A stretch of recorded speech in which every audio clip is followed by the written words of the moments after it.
Quickyism. Science is great, but like everything else, it has ways it can be misused or misapplied. Scientism is the term given to a misapplication of science where it's used really kind of like a religion, meaning it's not really science at all.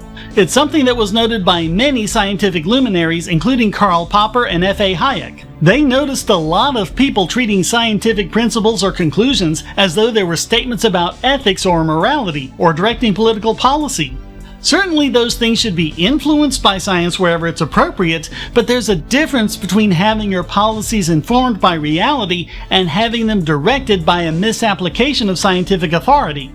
As Paul Feyerabend put it, science can stand on its own feet and does not need any help from rationalists, secular humanists, Marxists, and similar religious movements. He also called for a separation of science and state.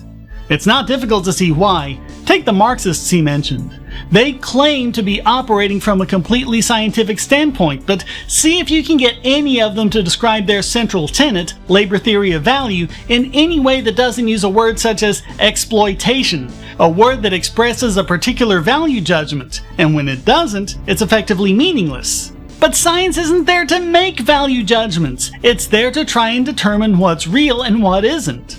The main thing to remember is that science is descriptive, not prescriptive. It describes the world. It doesn't make moral judgments about it.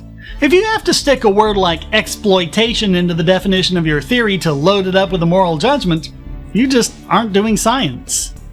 From everything from global warming to COVID-19, we've seen scientific conclusions, valid in their own right, used to justify public policies that aren't justified.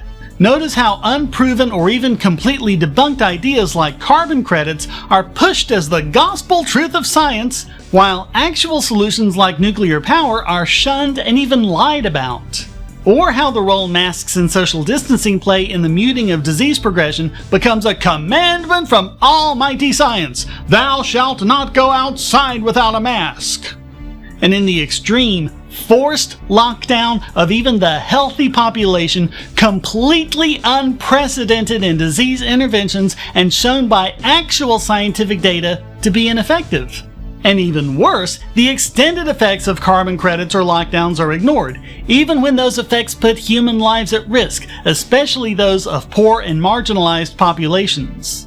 If nothing else, it implies that science is a collection of conclusions that must not be challenged, which really makes it a kind of dogma.